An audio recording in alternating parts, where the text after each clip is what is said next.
नमस्कार साथियों, प्राथमिक शिक्षक भर्ती वर्ग 3 के सभी साथियों का एक बार पुनः बहुत बहुत स्वागत है। साथियों, कल राज्य एक्सप्रेस जबलपुर से एक खबर प्रकाशित हुई थी जो कि आपकी स्क्रीन पर आपको दिख रही है। चूँकि ये प्रकाशित हुई या नहीं हुई, ये बहुत पुरानी खबर है। मैं इस पर अमल करूँ तो आपके रिजल्ट आने से पहले ये खबर आई हुई थी। जिसने भी व्यक्ति ने ये विशेष खबर निकाली होगी, अभी कुछ दिनों से फेसबुक पर और व्हाट्सएप में काफ़ी साथी इसको शेयर कर रहे हैं। तो इसमें ये कहा गया है कि प्रदेश में जो शिक्षक भर्ती या शिक्षक भर्ती वर्ग 3 में बीएड डिग्रीधारियों को नहीं लिया जाएगा या नहीं होंगे चयनित। ठीक है, तो हाईकोर्ट की खबर है। मैं इस पर पहले विचार ना करूं, मैं पहले लेके चलता हूं आपको कि इसके नियम क्या कहते हैं और इसमें जो अभी तक प्रदेश के अलावा हमारे जो हाईकोर्ट दिल्ली ने जो राजपत्र जारी किया था उसमें क्या कहा गया है। तो आपको ये देखने को मिलेगा, भारत का राजपत्र है जो 28 जून 2018 को जारी किया गया था। मैं देखिए आपको यहाँ पर पहले आप लोग पढ़ सकते हैं, साफ साफ इन्होंने लिखा हुआ था। यहाँ लिखा हुआ है कि उपरोक्त अधिसूचना के पैरा क्रमांक 1 और पैरा क्रमांक 1 और अनुच्छेद 2 में कोष्ठकों के स्नातक और प्राथमिक शिक्षक में 2 वर्षीय डिप्लोमा चाहे किसी भी नाम से जाना जाता हो निम्नलिखित को शामिल किया जाएगा। ठीक है, अथवा में लिखा हुआ है कि 50% अंकों के साथ स्नातक तथा शिक्षा स्नातक बीएड। क्या लिखा है इन्होंने? 50% अंकों के साथ स्नातक या शिक्षा स्नातक होना चाहिए। और इसके नीचे आप लोग देख सकते हैं जिसमें लिखा हुआ है, जिसमें एनसीटीआई एवं एनसीटीआई द्वारा मान्यता प्राप्त संस्थान से शिक्षा स्नातक की उपाधि प्राप्त की हो, उस पर कक्षा 1 से लेकर 5 तक पढ़ाने के लिए अध्यापक के रूप में नियुक्ति हेतु विचार किया जाएगा। किंतु इस प्रकार के अध्यापक के रूप में नियुक्त व्यक्ति को प्राथमिक शिक्षक के रूप में नियुक्त होने के 2 वर्ष के भीतर एनसीटीआई द्वारा मान्यता प्राप्त प्राथमिक शिक्षा में 6 महीने के हेतु या 6 महीने का एक ब्रिज कोर्स जो है आवश्यक रूप से उनको यहाँ पर करना पड़ेगा। तो ये राजपत्र कहता है आपको, जो मैंने यहाँ सामने दिखाया।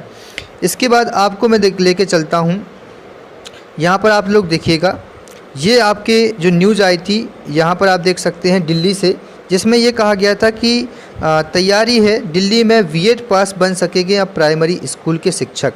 ठीक है, तो इसमें आप सभी समझ सकते हैं कि इसमें मध्य प्रदेश के अलावा जो भारत सरकार जो है, अब ये चूँकि राजस्थान नहीं है मध्य प्रदेश, क्योंकि राजस्थान में ये चीज़ उन्होंने पहले स्पष्ट की थी कि हम बीएड वालों को या जो भी मान्यता प्राप्त नहीं है उनको हम यहाँ पर नहीं लेंगे। यदि आपकी मध्य प्रदेश गवर्नमेंट में ऐसा कुछ होता तो आप लोगों को पहली चीज़ तो ये थी कि यहाँ पर आपको एंट्रेंस एग्ज़ाम देना ही नहीं मिलता, और एंट्रेंस एग्ज़ाम यदि आप दे भी देते उस नियमों के अनुसार तो आप लोगों का जो रिजल्ट था वो भी जारी नहीं होता, और आप लोगों को लिए पहले से ही इस संबंध में निर्देश चूँकि आ जाते।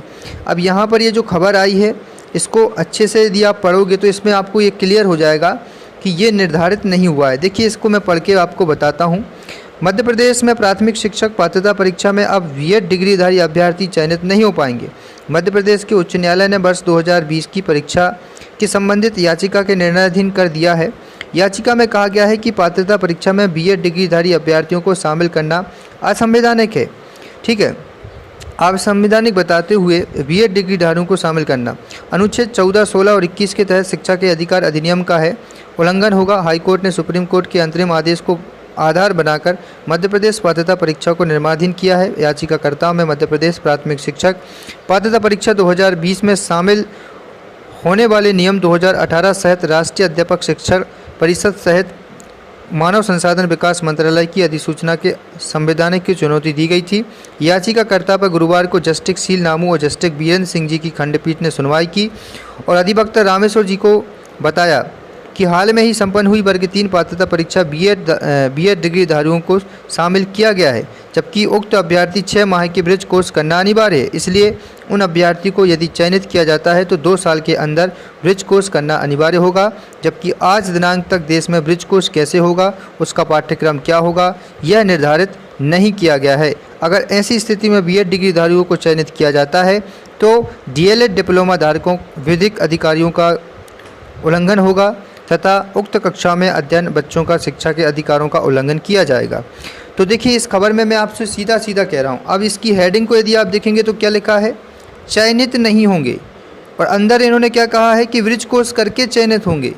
तो सीधी बात यहाँ पर स्पष्ट ये है कि आप लोगों को मध्य प्रदेश की गवर्नमेंट एक्सेप्ट करेगी, 100% एक्सेप्ट करेगी। और जो बच्चे जो साथी जो आज कमेंट में ये कहने आते हैं कि बीएड वालों को बाहर किया जाए, बीएड वालों को बाहर किया जाए और डीएलएड वालों को प्राथमिकता दी जाए, मैं आप सभी से एक ही चीज़ की रिक्वेस्ट करता हूँ कि आप आपस में आमने सामने बिल्कुल भी ना आएँ। आप मिलकर मध्य प्रदेश की गवर्नमेंट से 51,000 पोस्टों को निकालने की कोशिश करें, जिसका फ़ायदा आपको डीएड वालों को भी और डीएलएड वालों को दोनों को मिलेगा। तो अभी भी समय है, क्योंकि अभी चुनाव आने वाले हैं, चूँकि आपको भी पता है, और सरकार ने रिक्त पदों की जानकारी के लिए आदेश भी जारी कर दिए हैं। तो अब सरकार के पास भी ये डाटा होगा कि यहाँ पर वर्ग 3 में कितने पद रिक्त हैं। तो जितना ज़्यादा हो सके हमें आज से और अभी समय है कि हम देखो, ट्विटर कैंपेन अभियान अभी पुनः से भी चालू किया जा रहा है, मैं आपको अपडेट बता दूंगा। लेकिन एक चीज़ मैं आपसे छोटी सी बात कहना चाहता हूं, हमेशा देखना, एक चीज़ जैसे आपके घर में आपके 1 2 3 4 5 6 7 8 ये आपके 8 लोग आपके घर में रहते हैं, इसमें सभी एक समान हैं। तो यदि एक व्यक्ति विशेष इसमें ये निर्णय लेता है कि हम ऐसा कर रहे हैं और अपील करता है इन बाकी लोगों से कि आप हमारा समर्थन दीजिए, तो क्या इसने जो निर्णय लिया है उस पर आधार बताना के पूछना चाहिए कि ये एक सही निर्णय है, चूँकि नहीं है।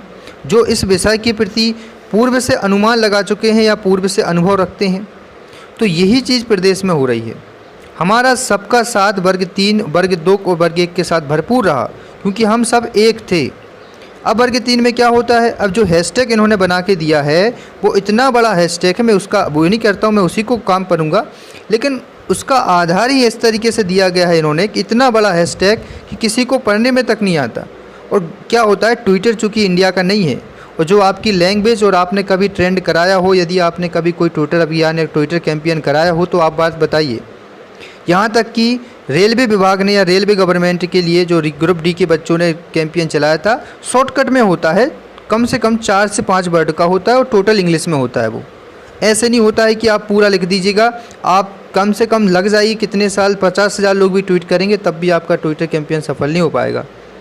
तो मैं इसलिए नहीं कह रहा हूँ कि मैं उसका सपोर्ट नहीं करता, ना मैं बच्चों को अलग कर रहा हूँ। मेरा मतलब ये है कि आप लोगों से जब भी कोई ट्विटर कैंपेन या कोई अभियान चलाएं तो एक बार जानकारी यदि आप मांगते हैं सबसे सपोर्ट, तो आप पहले उनसे जानकारी भी ले सकते हैं, पूछ भी सकते हैं क्या ये उचित रहेगा नहीं रहेगा। बाकी मैं इस ट्विटर कैंपेन का सपोर्ट करता हूं और मैं आपको डिस्क्रिप्शन में लिंक दे रहा हूं। प्लीज़ से जितना ज़्यादा हो सके आप उस ट्विटर कैंपेन को 23 अगस्त को चूँकि होने जा रहा है, आप उसका पूरा सपोर्ट करिए।